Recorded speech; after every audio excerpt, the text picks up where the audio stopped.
here, on the very rim of known space, justice is a long way away. Hello, my friends, and welcome to the Space Game Junkie Podcast. I, as always, am your co-host, Brian, and joining me, as always, is your co-host, Spaz. Hey, look at me. I'm the captain now. I've not seen that movie. Is that a good movie? I've not seen that one. It's a good movie. What's it called again? Remind me what it's called again. Do you remember? The name escapes me for some reason. I don't remember why. The Tom Hanks movie where he's a freighter captain and he basically gets captured. All right, let's carry on. We can figure that out after street. Anyway, your co-host Julie. I am not the captain. Your co-host Thorsten. You can't be the captain. I am the captain. And your co-host Jacob. You are, without a doubt, the worst pirate I've ever heard of. Is that from that new show? No, but I have heard of you. Indeed. No, that was the Pirates of the Caribbean. Oh, okay. No, there's a new show, Our Flag Means Death, with a quote-unquote gentleman pirate starring New Zealand treasure Rhys Davies. And the first episode wasn't bad, so hopefully we get to watch more of that. But hello, everyone. Welcome. Today is a topic show, and Spaz came up with today's topic, space piracy and boarding. So for the video that's in the background today, we have Parkan 2, which is one of my favorite games that involves ship boarding. It's also, I think, the best video I could find on short notice. But will it actually transfer to gameplay? Because it's actually giving me motion sickness. Oh, yeah, there is gameplay. This is just the menu. Okay, there we go. Yeah, no, sorry. It is kind of weird. It is kind of weird. Anyway, Spaz, let's talk. Where did you get this? Where'd you get this idea from? You've been playing something lately that gave you this idea. Yeah. I was playing the Star Trek Armada 1 and 2 games, which are the RTS based off of the Trek universe, and they're both pretty good. I think they're underrated as far as RTS games go.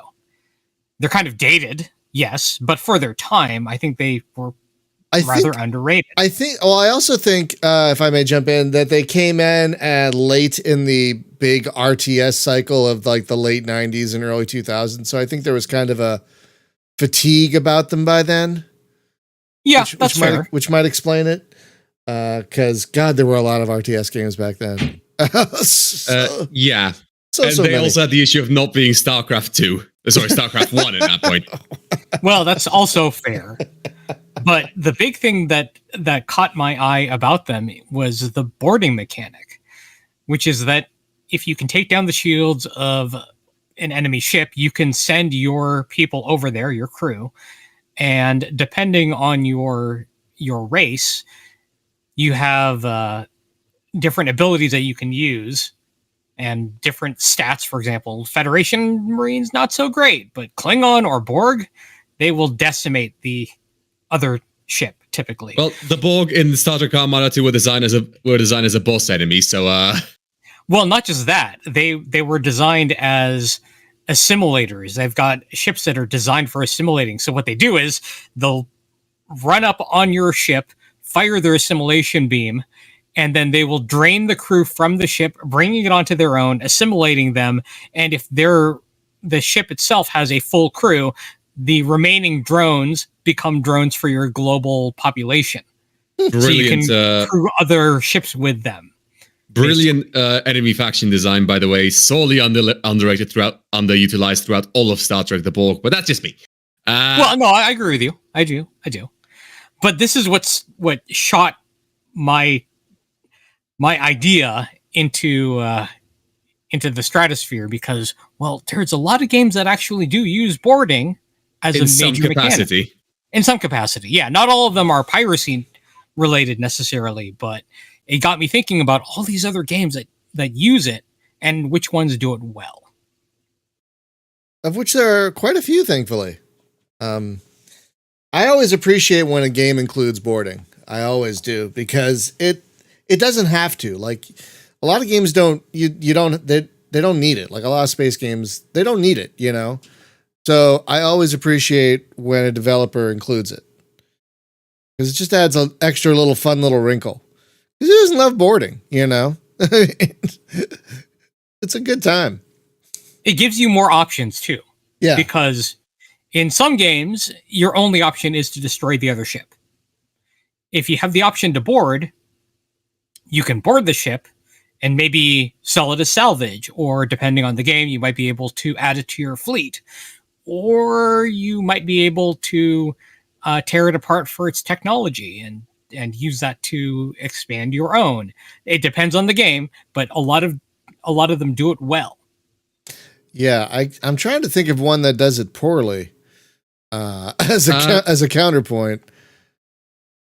And so far I haven't thought of one. I mean, you could probably pull up like games that do it minimalistically. Like, funnily enough, Drox Operative 2, where you have Marines, where you press a button and a ship select takes damage over time. I've never used that once in Drox. I've never ever used it. Me neither. I use that occasionally against like stations because it's free damage over time. But honestly, it's very easy to miss and it's not that useful. So yeah. Okay, that's a good example. I mean, we love Drox Operative 2, friends. Don't get us wrong, but like that seems to be. It's a game that tries to do everything, and something will end up getting the short stick. Yeah, and that is definitely a game that is definitely a mechanic in that game that, yeah, I completely forgot about until you mentioned it. And I don't blame you. Yeah, and I played a good amount of Drox too. Yeah, not many people use the Marine tactic anyway, because it requires you to have an officer with the skill, and then you have to actually remember to use the skill. Yeah, and not just blow and there's absolutely zero benefit to not just blowing the ship up with your main cannons. Except I think they drop like extra loot if they have a Marine on board when you blow them up, stuff like that. It's not a mechanic worth. It's bad boarding in that it's an afterthought mechanic that like you can completely miss. It's not. Like, because the thing is, a lot of the times the boarding is optional in games like that. For example, what was the game? Not Star Control. Starpoint Gemini 2 had a semi-extensive boarding system that I never could properly figure out. You're not alone there.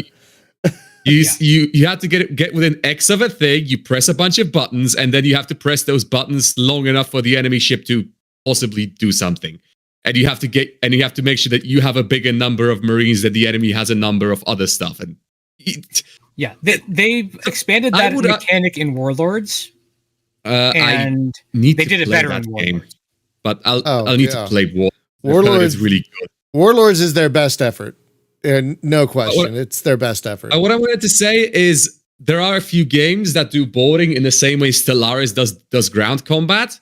And those are probably the worst offenders, because you just have a number, which is your Marines, and the enemy's number, which is their ground crew. And if your number is higher, you win. Yeah. Oh, that's effectively how it's done in Star Trek Armada 1 and 2, where it's basically your Marines versus theirs.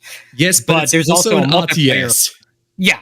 Well, yeah. There's a multiplier for the race you are, and the strength of your Marines, and how many ships are sending over Marines at the same time. Yeah, that's also the big one, where you could actually manage your forces and overwhelm specific targets and so on. You can't do that if you have one boat and you're trying to board one other boat. This isn't. I was going to say Sid Meier's. Actually, am I allowed to? I'll ask because we'll have a lot of tangents there. Am I allowed to bring up non-space games? Because for boarding examples, I have a lot of those. Of course. Sure. Yep. It's related. Yeah. Because again, it's not like Sid Meier's Pirates, where you have an entire like mini game of stabbing the other captain in the face, or what's it called? Sea Dogs in the Sea Dogs series, where you actually have an entire ground game attached to it. Or Tempest, for that matter. Yeah. Is Tempest even like? I need to check Tempest because I don't think that game is. I think that game is multiplayer. It is. We've done a multiplayer. Yeah, it's great. It's great in multiplayer. Yeah, that game is great. It's got great boarding mechanics too. Yeah, that one's great. Oh, I have it. Right, anyway, Yeah. The backlog. Look, I have like 4 digits of games. But it is related. It's totally related. Please. Because continue. I would partially argue that a lot of this stuff is related in the sense that, hey, boarding, because, okay, if I'm allowed, the issue with boarding is it's very easy to do poorly because you have to make one game, which is the space stuff, and then you have to make another game, which is the ground stuff, like Parkon that we're witnessing in front of us, or Sea Dogs, which has the entire space element and the entire ground element.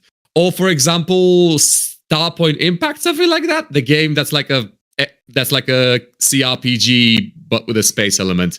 It's been in early access for like 6 years now. That one. Stellar Tactics. I think. Yes, thank you. Yes, that one. Kind of has an XCOM style ground portion. Yeah. Okay. Yeah. Stellar Impact was a space MOBA that never took off. Yeah, I remember now.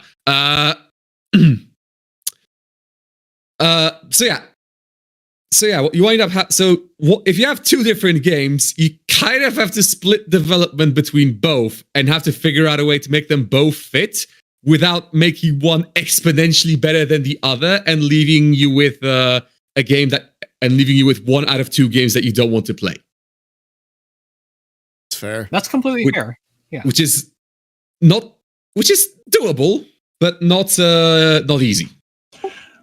It depends, because since we're talking about non-space games, Atlas was designed with boarding in mind, but granted, after a short while, nobody wanted to play the game with or without boarding tactics. Was that the High Seas, Age of Big Sail, yo ho ho yar, pirates stomping around, claiming islands from the Octaves? Yeah, the same people that did Ark Survival Evolved. Okay, I absolutely know what you're talking about then, yes. I don't remember this at all. I don't remember this at all. It made a splash, and by a splash we mean it made a splash and then no one has heard of it ever again because it was it wasn't even garbage, it was just underwhelming. Yeah, it was, and you know what did happen ultimately was a lot of people would say, "Oh, hey, this is made by the Ark Survival Evolved people. I played it. I really liked the game." And then they say, "Well, this is kind of like Ark Survival Evolved, but just like on the water and without dinosaurs, which defeats the dinosaurs." And people and a few times I would participate in all this, and after a week or two, they'd all say, "Well, this stinks. Okay, bye." But in that case, the entire game stank. So I think I've provided you with a example of bad boarding mechanics. There we go. No, but what we're talking about is like where you have a bad boarding mechanic and a good everything else. But like, okay, let's focus back on examples because we kind of tangented off a bit. Actually, can I keep talking because I have one more thing to bring up. We're back in space. Sure. Heat Signature, a game that is entirely about boarding. Yes. Oh god, that game. It's extremely good. But like in the end, what it basically is like a sort of Hotline Miami styled top-down shooter thing. I don't know what the genre of it is, but it is really good. But it is exceptional. But it is entirely about boarding. What you do is you are told to get on a ship. You board that ship by whichever means available, usually by docking your little pod with it, or by what's the opposite of defenestrating yourself? Whatever, by throwing yourself through the window. And you have to complete certain challenges on the ship. From like stealing a thing to outright taking the damn thing over and bringing it to a base. And of course, the variety comes from the amount of stuff you can do in, like the amount of equipment you have, which allows you to have a variety of different tactics from, blades, bladed weapons, silenced weapons, pistols, rifles, teleporters, shields, hacking devices that can reverse the utility of enemy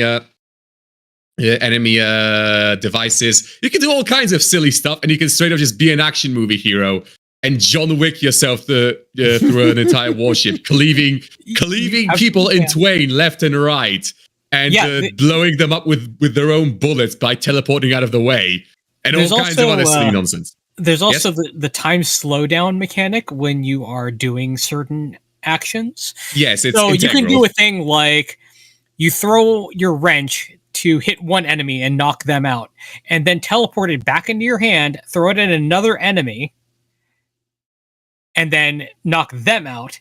And then while you're doing that, you can shoot your gun and take out a third. It's just you can knock out enemies because it's combination Hotline Miami and Superhole in terms of mechanics, which is an absolutely perfect combination for if you want to play a goddamn action hero.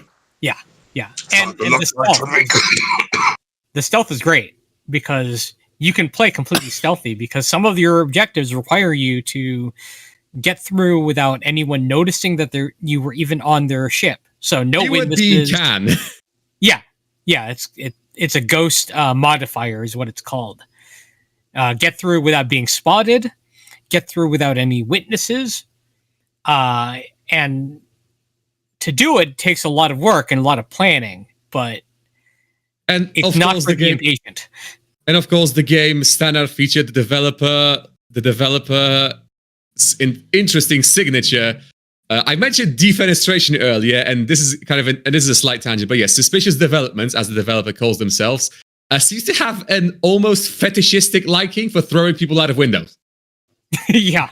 The previous game was like that too. Yeah, his first game was Gunpoint, a game about jumping around using super pants, and one of the primary mechanics, throwing people out of windows.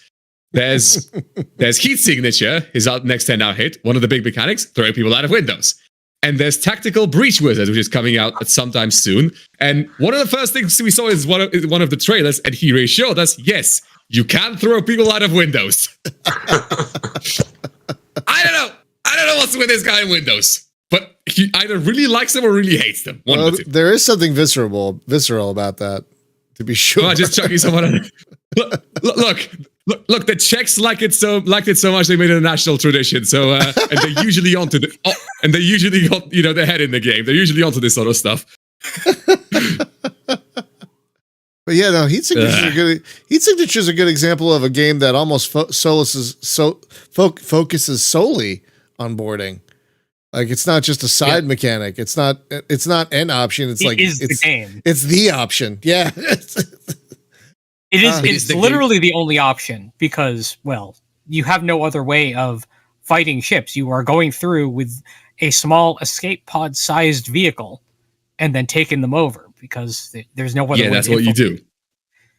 So does anyone else want to chime in? Because I have more examples, but I don't want to steal the floor for everyone for the entire 2 hour to 90 minutes. I will throw in another example. Okay. Go ahead, Person. Go ahead. Go ahead. Are you okay? I've been playing Void Bastards again lately a lot. Can you repeat Void that? Bastards is great. Oh, Void Bastards. Yes. Yeah. And that game is entirely about boarding too. If you play it, if you look at it closely enough, and it's basically a roguelite with an FPS element in which you are boarding other ships and plunder them, and try to get better equipment in the way. There's also a story there, but I mostly enjoy the just boarding the other ships and attack them and plunder them. And there's very visceral. There's a great tactical element to it because some enemies are so hard, even if you are fully equipped, they are incredibly hard to destroy. Like the screws. Yeah, they are screws called in the game. And that's something you find very rarely in other games. It's very much a power fantasy, though, because you do get stronger over time, but you can die so easily if you happen to make a miscalculation, or you use your certain resources when you really shouldn't have, and you find out you made a mistake after you're already dead. Or you have just bad luck. That can happen too. Sure. When something happens on the other ship, you get a bad roll on the modifiers, and oops. I'll throw in another example here, one that Brian and I have streamed before quite a lot, actually. Space Beast Terror Fright. Oh, that's a good point. That's like, again, boarding is the sole. Yeah, like the general genre of games like Space Hulk, Deathwing, and so on. Yeah.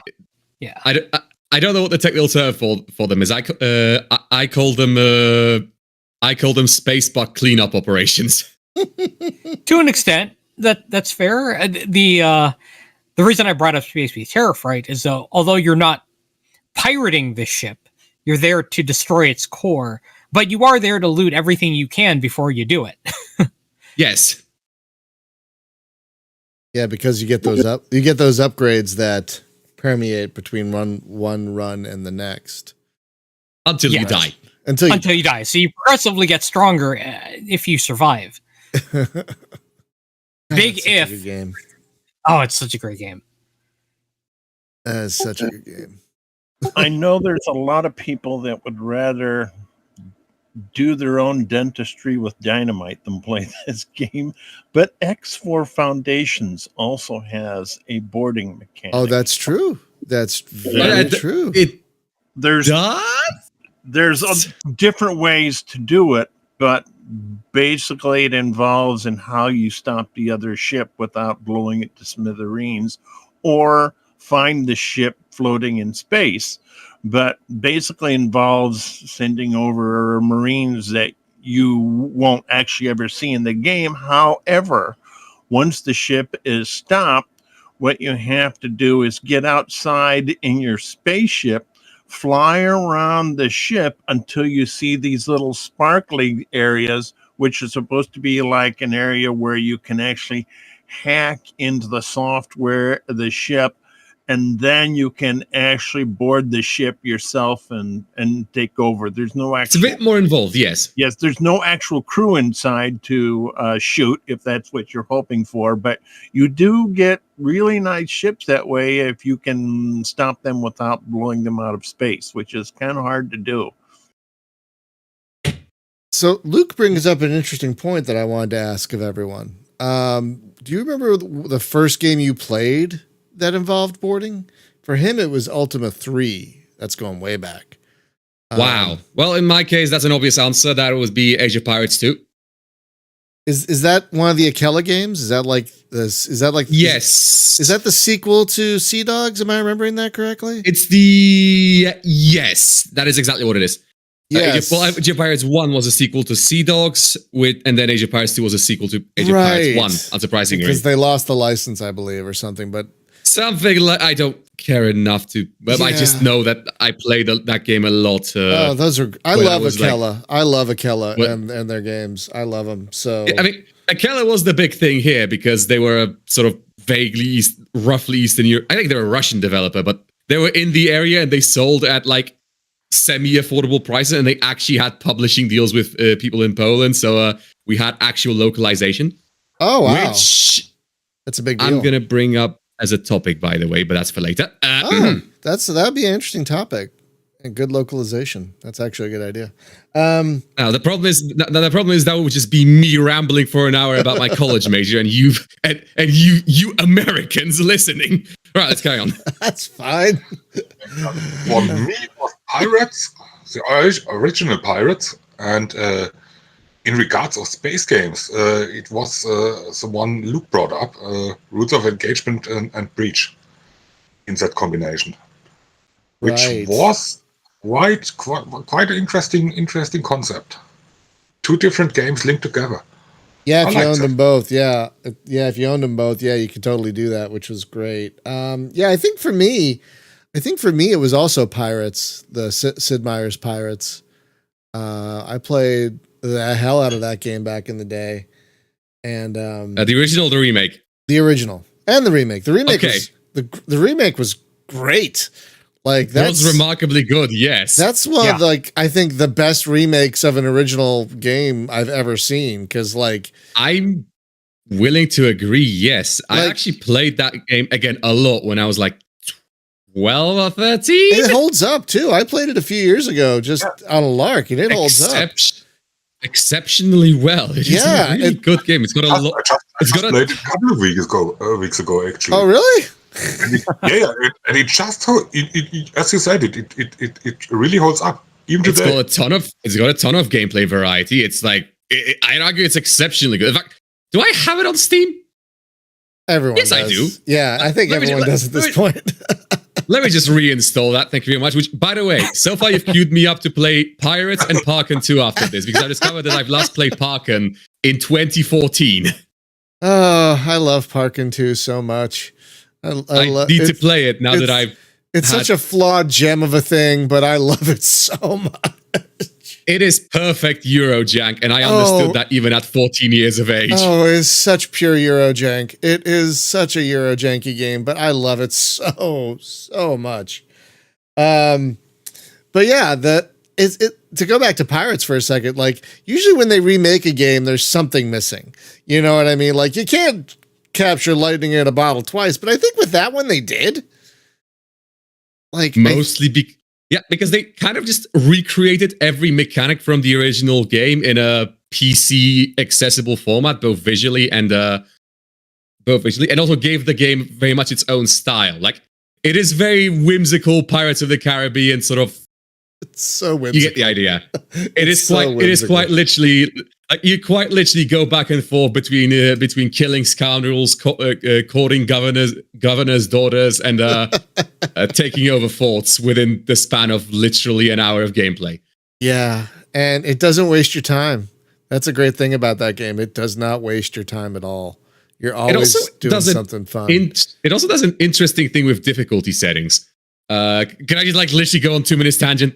Absolutely. Because the way Sid Meier's Pirates does difficulty settings is, of course, the more difficult thing, the higher the difficulty, the more stuff you have to deal with. You have to it ramps up the difficulty in a way by like giving you actually more mechanics and giving you less guidance. But also you get to keep more money and like more progress at higher levels. So you kind of wind up eventually finding a middle ground where you earn enough cash to reliably sustain yourself and do whatever you're doing. But if you go any higher, you start eating shit, figuratively. But okay, tangent over, go. No, it's fine. Yeah, that game has a great boarding mechanic too. Both of them, the original and the new one. Yeah, even though it's New one. mostly just... yeah, I'll be honest. Like, the one thing about that mechanic, it has like the bar at the bottom with the morale system. I don't think if that actually does anything. I'm pretty sure you just... it depends on whether or not you stab the guy, and how hard you stab the other guy is how much you've won the boarding, actually. Which Not necessarily fair. how hard, because you can win with the rapier that does the least amount of damage, but it attacks more often, and you can kill them by death of 1,000 cuts. Yeah, you could just keep chipping away at them with a short stab. Anyways, space. Wait, did Julie, did you chime in on what the first game you remember that has boarding? That's a weird way to phrase that. I was trying to think of a game where I played waterboarding, but it was. But yes, the only two games I played where you could actually board the ship yourself were those two, were the Atlas game, and the only space game was X4 Foundations, until I was introduced by the game that Spaz and Torsten and Luke and I used to play. So I guess that would make the first game where there was a boarding mechanic would be X4 Foundations. Oh, so a pretty recent entry for you. Pretty recent, and yes, I did steal a Corsair or two. Nice. But what I was going to bring up is, because I know you play that game a lot, an example that's okay. It's not necessarily boarding, but it's the thing I mentioned earlier about having to make two different games and one of them suffering. everyone here I know has played Star Trek Online. Uh-huh. Yeah. Yeah. And I think if you ask anyone who's played Star Trek Online if they want to stay on the ship or shoot people with a phaser gun, they will tell you they want to stay on the ship. This is very accurate. Right. 100%. Yeah. Right. Unquestionably. I think there's a very tiny minority that really like the ground game, but most people do not. Because let's be honest, the ground game is just slightly I would argue it's slightly worse World of Warcraft. Not even that, it's just mechanically very simplistic and so on. Whilst the actual ships, you have to do stuff. You have to manage facings. You have to manage power. You have to do things that you would normally do in a space game, but not in an MMO. And I think that's the big part. I think my favorite thing about the ground stuff in quote unquote favorite thing about the ground stuff in Star Trek Online is they make everything so huge and far apart to really drag out your time there. Like, yeah, I'm familiar. I don't think ships are that big inside, but okay, sure. Exactly. I mean, on one hand, they should be. On the other hand, they should not have that many wide corridors. That's extremely space inefficient.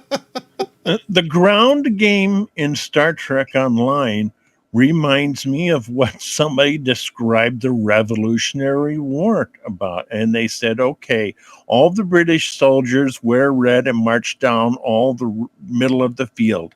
The soldiers from Kentucky are going to have long rifles and hide in the trees. And it's like I go down the ground with my crew, and it's like the NPCs just stand there and dare you to shoot them. And I think the only people that really like the ground game are those back in the day when you had to earn the right to be a Klingon, where the people who were PvPs and PvPers and enjoyed it and kind of like lording it over the people who had to say, oh, God, no, I've got to do this to be a Klingon. Okay, no, pardon me. What kind of sick bastard would play PvP in Star Trek Online? Well, that doesn't happen much anymore. But it used to. It used to be a big thing. Yes, a lot. Because you couldn't just, in the early days, you couldn't just roll up a Klingon. And in the early days, there was no Klingon content other than PvP. What? So if you were a Klingon fan, you had to, earn the right to be a Klingon, and that involved PvP. And then if you wanted to level up your Klingon, that involved PvP until enough people said, look, are you lost your mind? And the devs said, yes, I guess we have. And then you could just roll up a Klingon, and then the PvP just went the way of the dodo. Which I would argue is for the best, because I played that PvP like once for fun with a couple of friends, and it was just no. Yeah, it's true. They ended up getting rid of, well, not getting rid of it, but the community for PvP basically disappeared after the Klingon campaign was added, where you could actually start as a Klingon and then play through the Klingon campaign. Now, hot take, Klingon campaign, much better than the Federation campaign. Genuinely.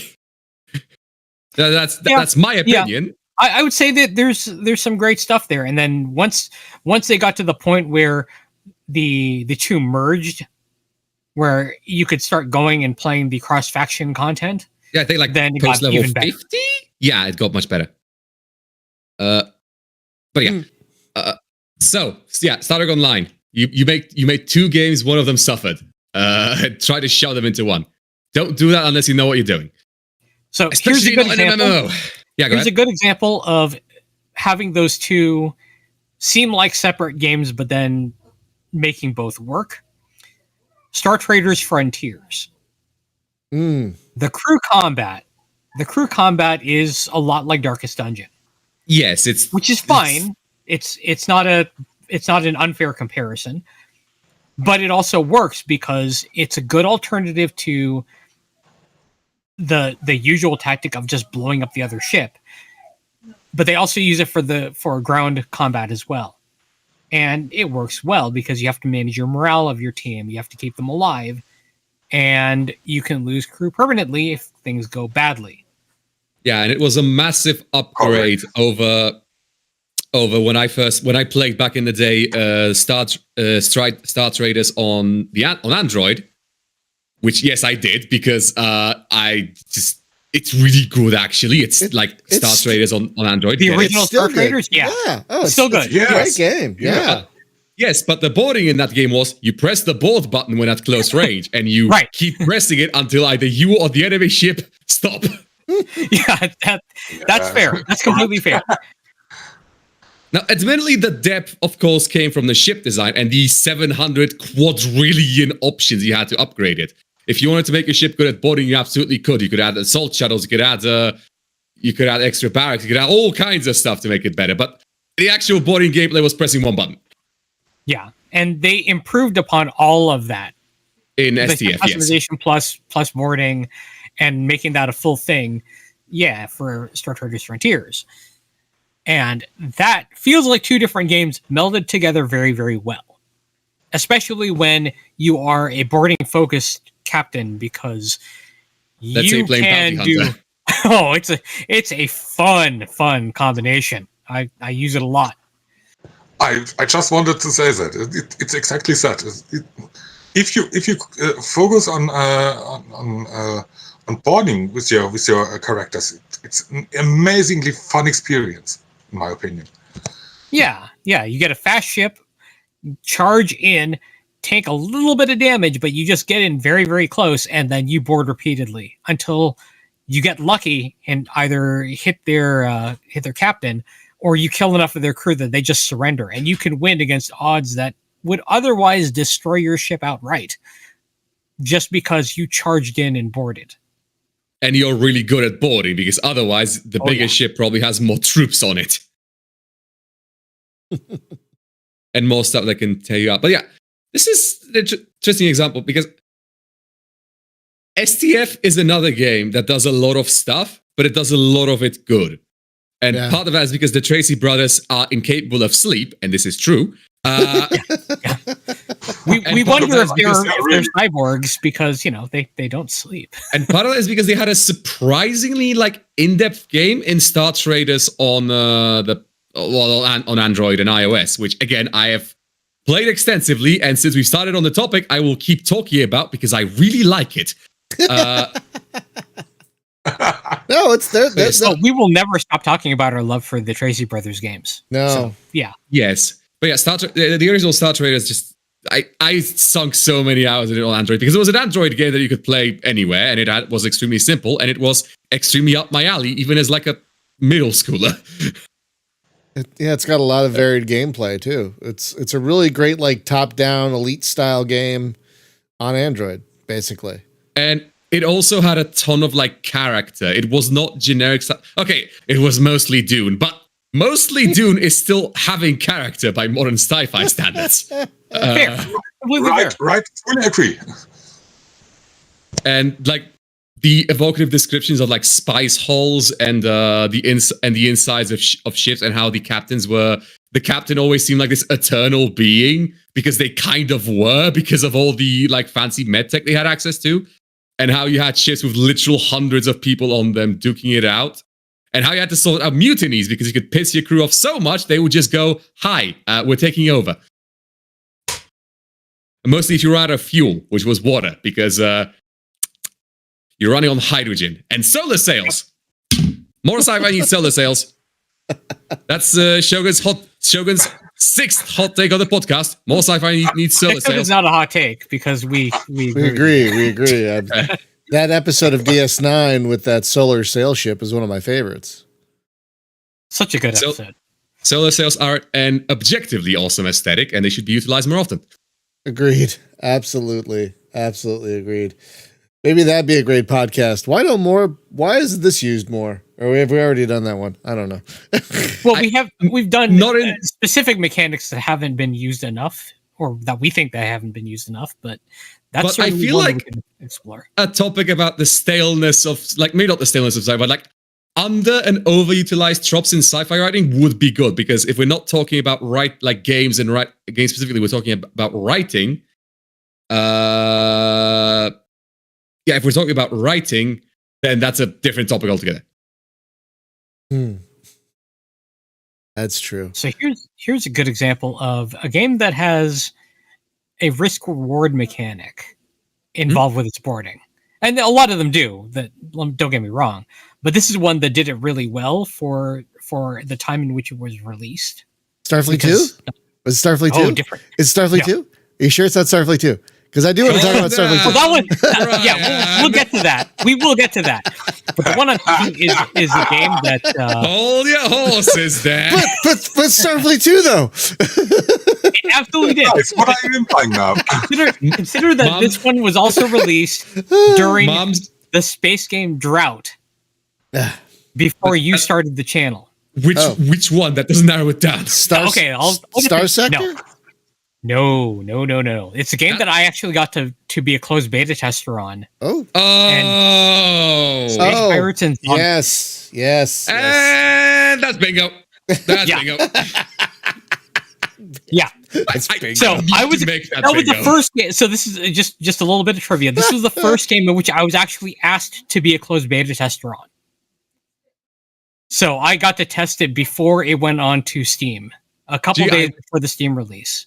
Gee, I wonder if the person called Spaz has anything to do with the game called Spaz. That is actually a coincidence. My nickname has been a nickname I've had for over 20 years. So longer than I've been online. Yes, Ponicus, Spaz tested Spaz. Yes. It was fate. And I passed the test. Blind fate. That was the first game. That was the first game I ever covered for Space Game Junkie. It was the first game I ever reviewed. Came out the day of. And, so for those who don't know how the mechanic in that works, you have goons on your ship. Those are your crew. That's the technical designation. Yeah, they are actually called goons. If you want them to take over another ship, you have to send them over with boarding pods. The problem is that also reduces the number of goons that are on your ship, which means you are more vulnerable to boarding while your boarders are out there. Yes. And you could send them out there and they could get shot up and destroyed before they even reached the other ship. So you might end up being worse for wear just because you don't have enough goons to keep your ship alive. Yeah, because you need crew on your ship to fly it effectively, if I'm remembering correctly, right? That's correct. Yeah, and you definitely take a hit to your ship's effectiveness, I believe. It's been a while since I played. If you're under a certain threshold, then you take a hit to your effectiveness. And good stuff. And so you want to send some, but not all, because otherwise you're going to potentially lose out and be worse off for wear, and then have to run back to a station to save your remaining crew. Yeah. That was a fun risk reward mechanic. Yeah, I thought you were talking about Star Sector because that's another game that came out around that same time, and but it also doesn't have any boarding. I thought it does Star have Sector, boarding. No, it doesn't. Not directly, at least. No, you're right. It does have Marines, but they're used for it sort of has it. It has like narrative actions where you can like send over Marines into shipwrecks, but it doesn't have any kind of boarding gameplay unless you count dialogue options as gameplay. Oh, that's right. That's what I was misremembering. It's been a while since I played that one. It's perfectly fair. I come back to that game every couple of months, but typically I just wait for the damn thing to release already. Right? Yeah, Between the Stars is in a similar vein where it has some boarding, but it's mostly text-based and skill checks where you literally roll dice to do that. It's a fun game. Right. I like the game. It's still in early access. Okay. Yeah. I'm hoping they'll finish it eventually because I have that on GOG. Explode on it. Nice. What about one player actually stealing another player's ship right out of the hangar? Does that count? Yeah, sure. If you're about to bring up Star Citizen, don't. No. I wouldn't dare, but you just did, didn't you? Great. See, that's what happens. No, I had in mind EVE Online. And if you belong to the same corporation, the corporation buys ships. And depending on what rights you have, multiple people if like you're an officer, they can fly that ship. And we had a case where some person pretended to be everybody's friend for a real world year just so he could rob us blind and steal the ships. So that's kind of boring because he really did steal all the ships. I mean, apparently that was so significant. CCP Games put it in a trailer. So either it was super famous or far from an isolated incident. Far from an isolated incident, and shame on you for bringing up the Star Citizen game. I don't count it as a game. Will we ever? Okay, Will we ever get through understand. a show? Will we ever get through a show without mentioning Star Citizen at least? I already made the bingo joke. I can't do it again. Unlikely, Brian. Unlikely. I already made the bingo joke. I can't make the bingo joke again. Well, I did. Brian, I think those eggs are procedurally cooked. God damn it! Good night, everybody. That's the show. Right, so that's line 2. We're done. We're done. I can't do this anymore. I quit.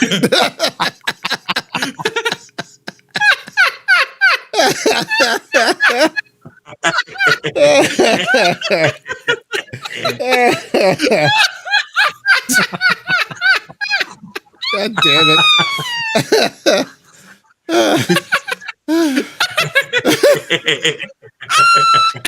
Okay, we're all right. If anyone was going to bring that up, it was going to be me. Give us a second, folks. Give us. We just need to recover. Just a short minute. Just a moment. Oh, we're okay. Okay. I nearly hyperventilated. Between that particular joke and space toilets, I think we've hit our bingo. It's Definitely. No, the second bingo. We already had one earlier. fair. Anyway. So, boring. I want to bring up Starfleet 2 real quick because one, I love Starfleet 2. 2, Trevor will listen to this and go, "Why did you bring up Starfleet 2?" So if I don't, I love you, Trevor. But right. But yeah, I just wanted to give a shout out to Starfleet 2 because I love how you can board any enemy in that game, from the tiniest scout ship to a whole starbase. And now the starbase is a bad idea, but you can. You can, and it might take multiple waves. You might have to like borrow Space Marines from other ships, and then they can board you and take your ship if you don't put enough Space Marines on your ship. Or it's like the mechanic Spaz mentioned earlier, where if you don't leave enough Marines on your ship to fight off a counter boarding, and taken over. Yeah, and that happened on stream. So yeah, it did. It has happened. It has learned. Yeah, it did happen, and it was terrifying. Yeah, because unlike Mako's, UCA Marines do not mess around. No, they do not. So I love that game has boarding. It's very hands off. You basically just tell the Marines where to board and hope they don't die when they board. But then when they land specifically. Yeah, exactly, because they can land if they beam in a place where the hell is that? You guys hear that? Yeah, we do. I think it's a coffee machine. I think. Yeah, if they land where a Space Marine is, they will die, and so you got to be careful where you beam them in. But once you beam them in, it's hands off, and they do their own thing. But it's great to watch. I think my favorite thing about it is the schematics are a little different depending on the ship you board. So like if you board a Starliner, it looks different. If you board a heavy cruiser, it looks different. I get a kick out of that.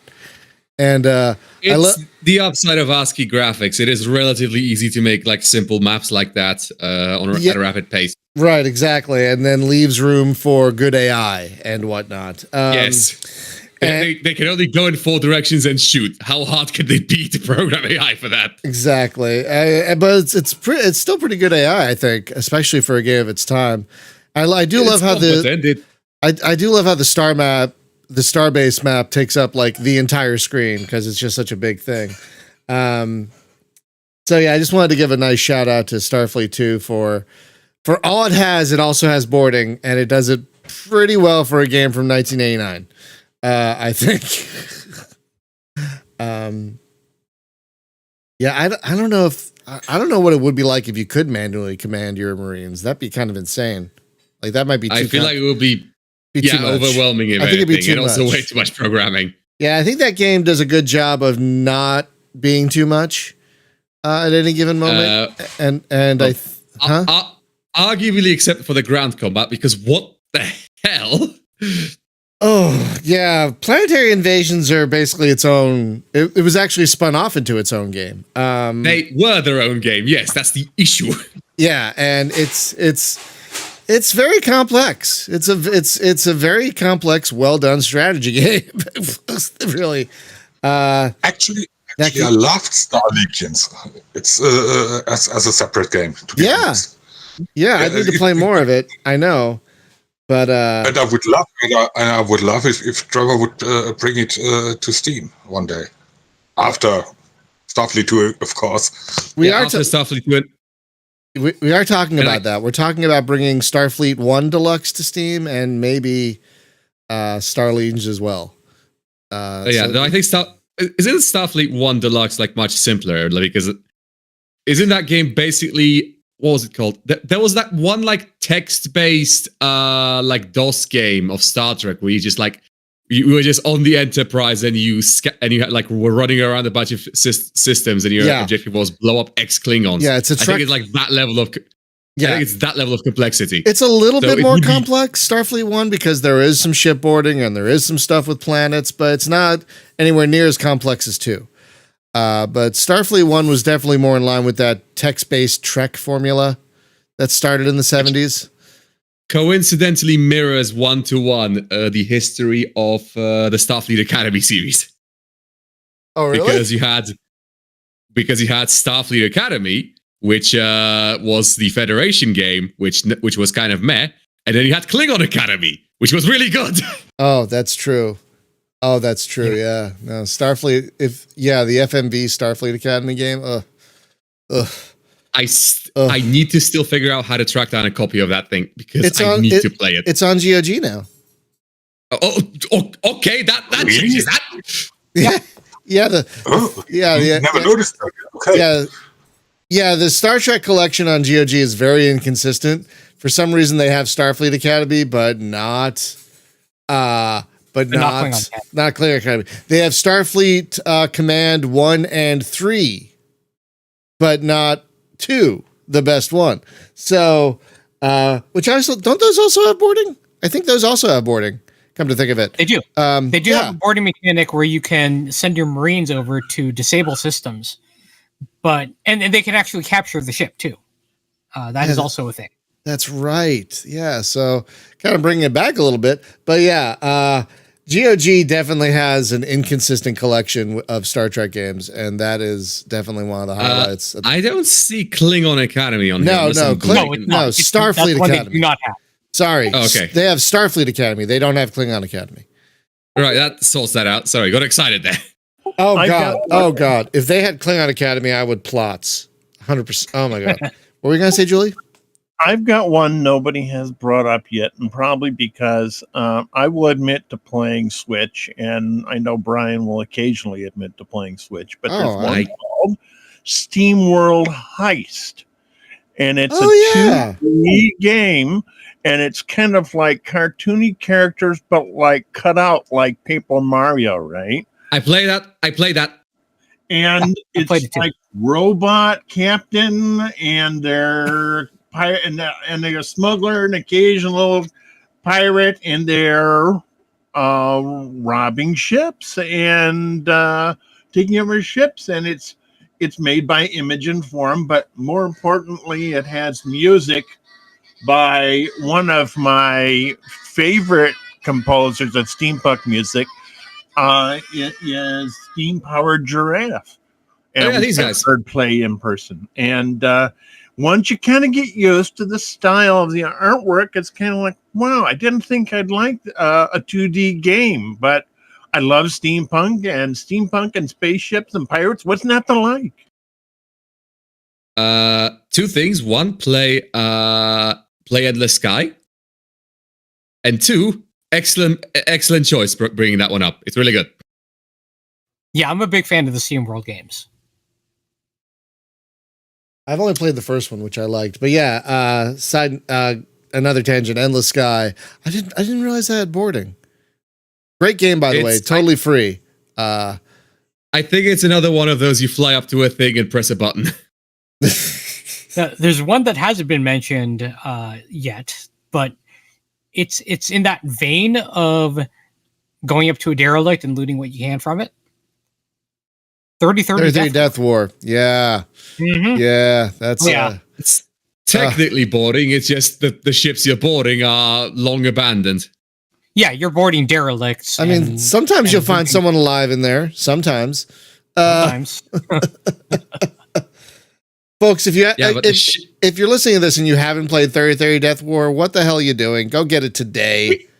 We have a lot of games that we're recommending, like for freaking. There are a lot of good games. So backlog. Yeah. Still after years. if you listen to this podcast and you don't have a backlog, we're doing something wrong. Yeah, we're not doing our job because that or you have no life. Our goal is to have you depart with your money to or to play the games that you already have but haven't gotten around to yet. That too. That too.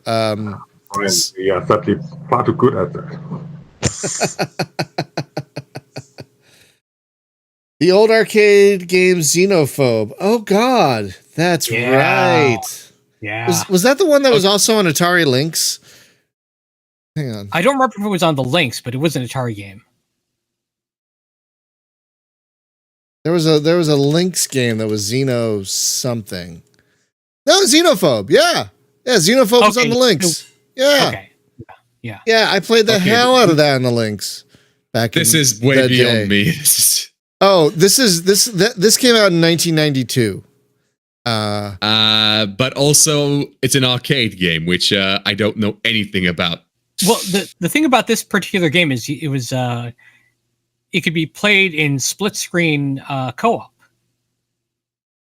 and you could have two people playing on the same ship, and you don't have to be in the same room, or 3-player. Yeah, that's right. Yeah, you could do 3-player in the arcade. Yeah, I don't remember if you could do multiplayer on the home systems though. Could you? No, I don't think so. I don't think so. Maybe on the Atari. Maybe on the Ataris. Maybe on the Ataris because you can have multiple joysticks on that. I feel bad that nobody has yet mentioned No Man's Sky, which also has pirates. And while they do have boarding, it's boarding of derelict ships, but it's still a boarding mechanic nonetheless. True. And there are things to shoot back on the ship. I've heard those are scary. I've heard those derelicts can be scary. Well, not really. I mean, they're kind of creepy, but not really scary. In a liminal space sort of way, I imagine.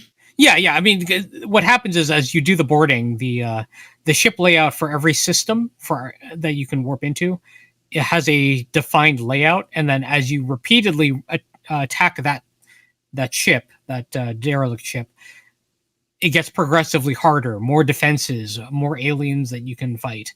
It has these egg sacs that are hanging from the ceiling, and as you shoot them, more aliens will pop out and then attack you.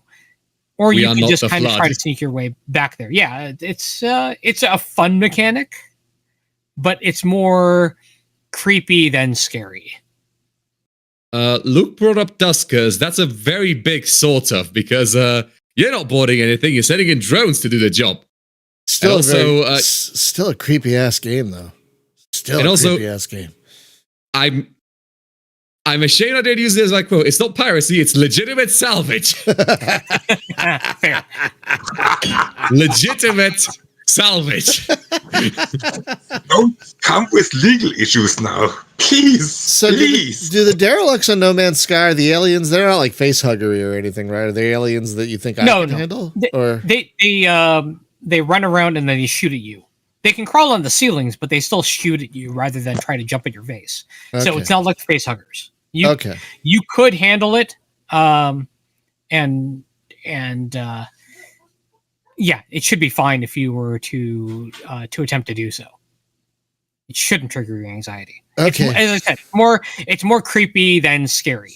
Okay, I can deal with mostly creepy. Are they available in creative mode, or are they only in survival mode? I've not tried to find out whether they're available in creative mode. Okay. But you should be able to encounter them in normal mode without any real issues. Okay. One game I was going to bring up, which we mentioned earlier, is Starpoint Gemini Warlords. And the reason I wanted to mention it is because one of the DLCs is the Cycle of War DLC, which adds 2 factions to the game as playable starts. So the first one is a faction that it's an alien faction, and their goal is genocide. So not only can you not do any diplomacy with the humans, your goal is to entirely wipe them out. So you can't even do any boarding. If you do any boarding, the ships will self-destruct when you send over your Marines.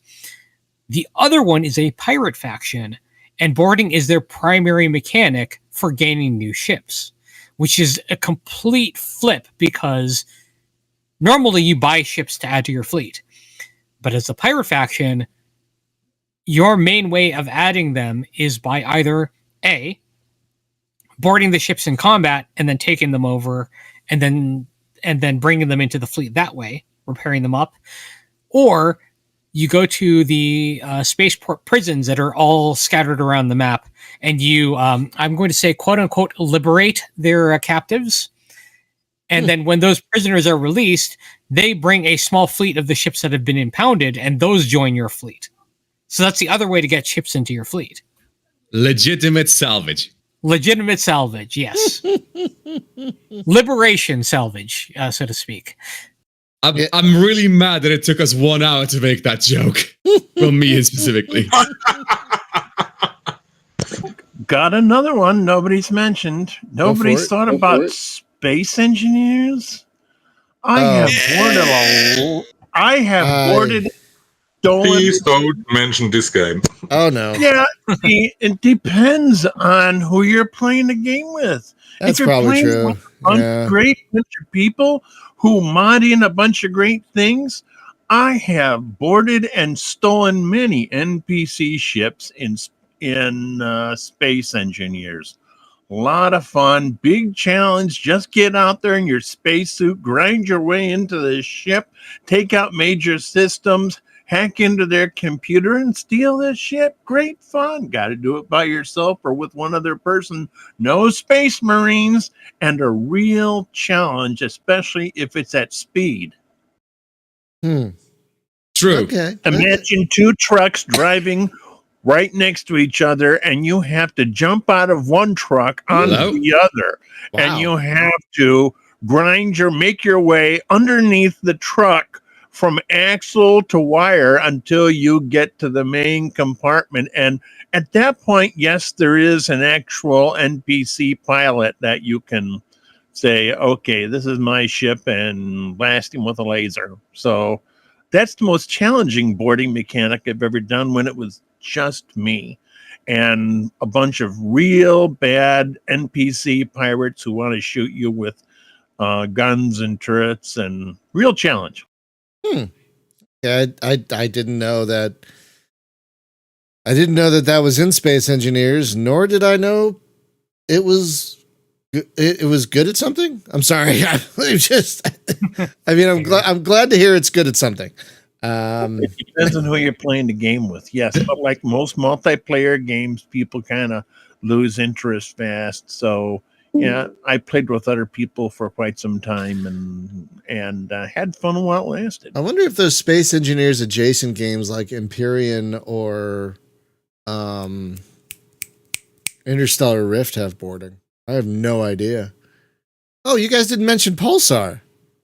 Oh yeah, Julie mentioned Pulsar. Oh, okay. Not by name, but the fact that we played it as a group quite a lot. Oh, we lost Jacob. Okay. Oh no. Internet outage. Oh no. Great. Okay. We have stolen the cargo on many other ships in Pulsar, and had great fun while it lasted. We haven't done it in some time, but it was great fun while we were all still doing it. Oh, apparently you can board disabled ships in Empyrean. Welcome back, Jacob. Yeah, it was minor internet troubles, but I'm back now. Weird. Both you and Thorsten have been having some internet troubles of late. Is it a Europe I'm thing? pretty sure this is or- localized.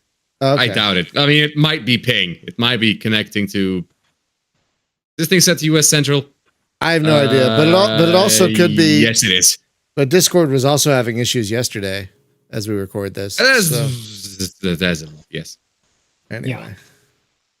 As a quick side note, I will simply say related to that, where I work, and I won't go in on live where I work, but we were told by the IT, because of what's going on in Europe, to expect a lot of people attempting to be hacking us from Russia.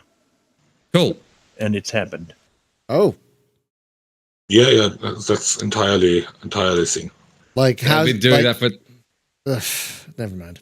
They've been doing that near continuously for like 10 to 15 years, so that surprises me not even remotely. It's Right. stepped up its pace, however, so I'm not surprised you're having difficulties in Europe.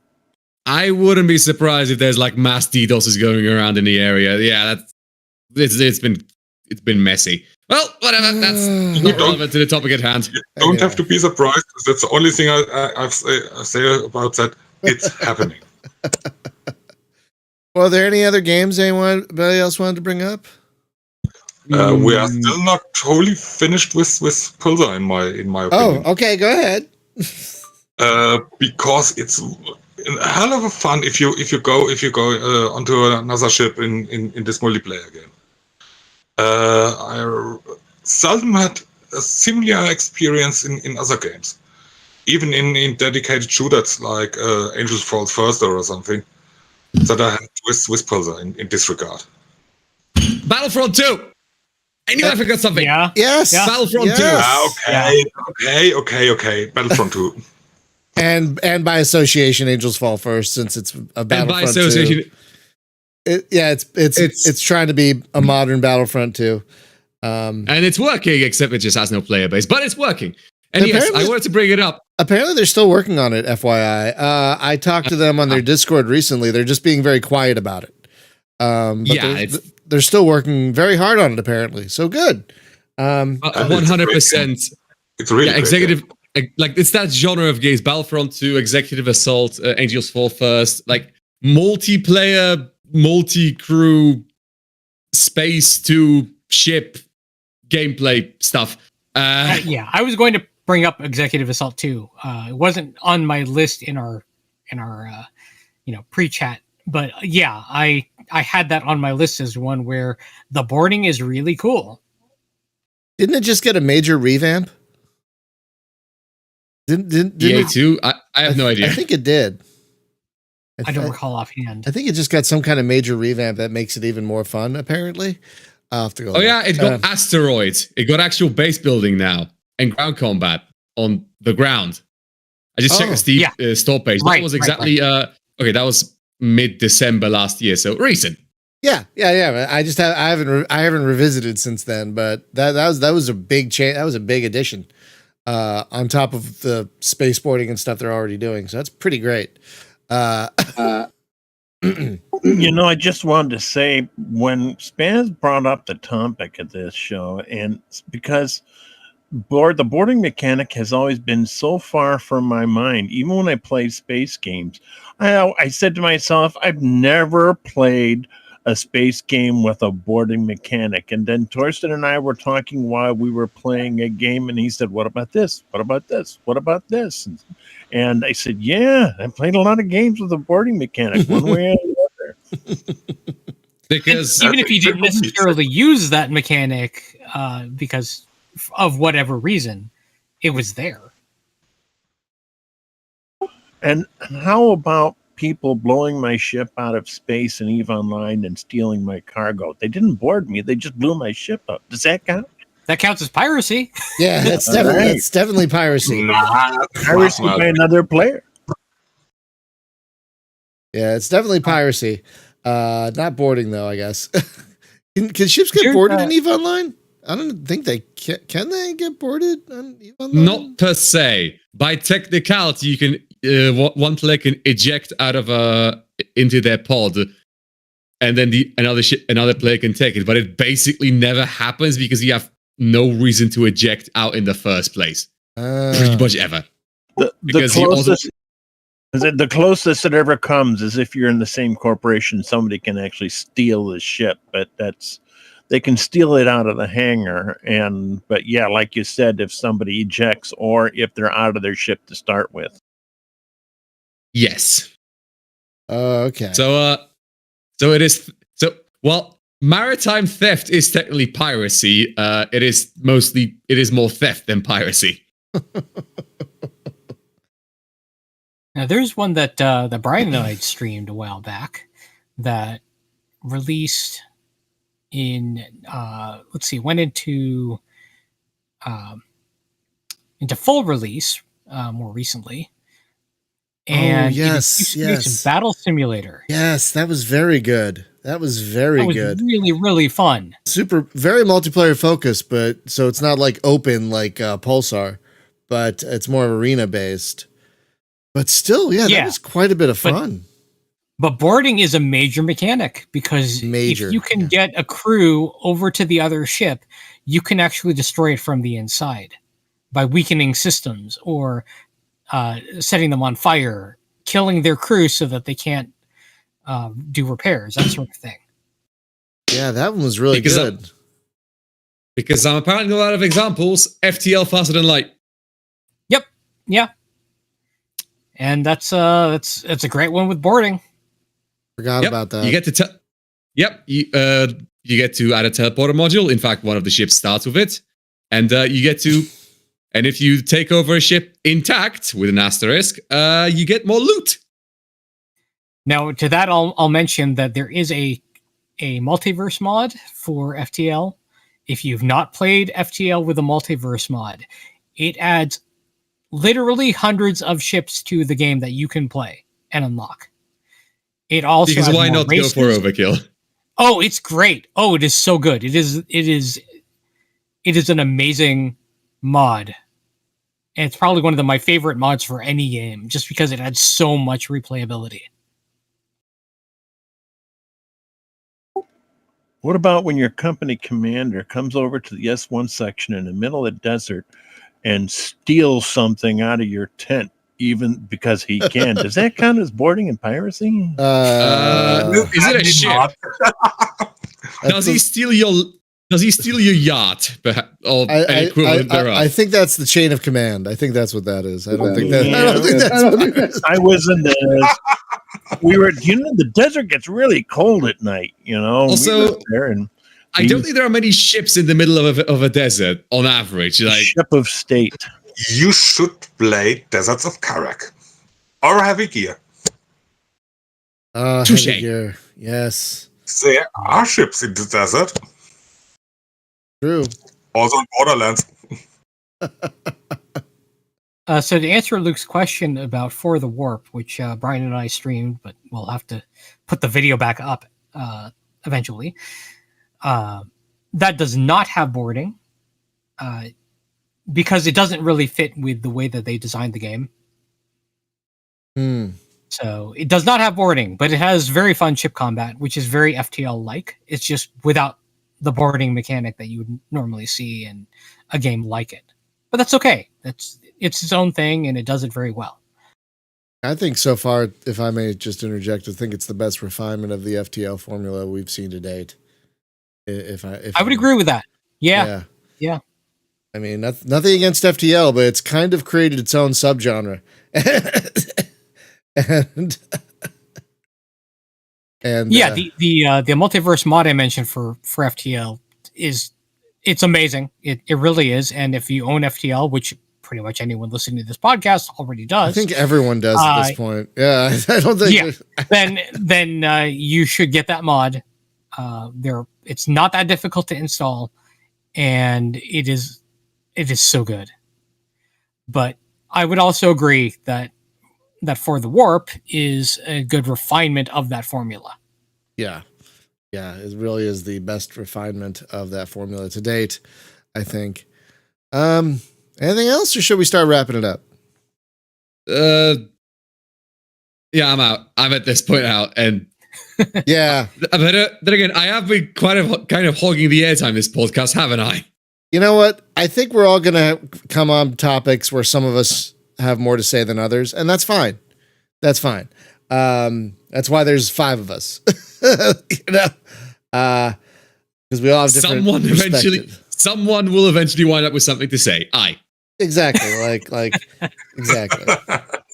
But folks, that's going to do it for this week. Now, next week is kind of up in the air because I've invited a guest on and I gave them either next week or the week after as potential slots, but I haven't heard back. We're getting ghosted, yes. What was that? So yeah, we're kind of getting ghosted. Yes. We're kind of getting ghosted a little bit. Which is weird. That usually doesn't happen. So I hope they're okay. So next week will be, if we don't have that guest, we'll be talking about freeware space games. This topic was suggested by Thorsten. And for example, Endless Sky, we talked about earlier. That is one of the freeware games we will probably be talking about next week. If we don't get that guest. And, sorry to interrupt. Yeah. Sorry, just wanted to make a correction. I said For the Warp when I was talking about the game we played last. It was This Means Warp. This means warp. For the Warp is a different game. For the Warp is a. Oh yeah, that's right. It is, isn't it? Like when you said For the Warp. Oh, holy! Yeah, you're right. Yeah, when you said For the Warp, I knew exactly that you were talking about This Means Warp, but I forgot about the actual For the Warp. Oh my god. Okay, sorry. For the Warp is a different game, but it's a good game. Completely also. different game. Completely different game. Yeah. So that's gonna do it for our show this week, and I guess tomorrow we'll see you back here for more Distant Worlds 2. So excited about that, you guys. Oh my god. And tomorrow's release day for Distant Worlds 2. Oh my god, everyone buy it. Seriously, if you can't afford it, buy it. It's so good. It's so good. I'm not pre-ordering out of principle, but yes, I'm buying it the moment it comes out. That's totally fair. I don't think there are any bonuses for pre-ordering or anything. I don't think you get anything special for pre-ordering. But yeah, get it. Everyone, it's so good. It's so good. Oh my god. It apparently releases in an approximate 20 hours. So 4 p.m. local time. That's actually good. Oh, so maybe you'll have actually time to play it tomorrow? Yes. Great. Yes, that is correct. Great. Well, friends, that's going to do it for this episode. Thank you so much for listening and for the chat. We had I love that we do this live because we've lately especially been getting a very active chat room. Rooms basically, but we've had a very active chat lately. So thank you everyone in the chat. It's really been great. And with that, we'll see you back here next time. Have a great one, everyone. Be safe, be well. And again, if you can, please get vaccinated. Please, for the love of God, get vaccinated if you can. And with that, we'll see you next time, folks. Bye-bye. Bye.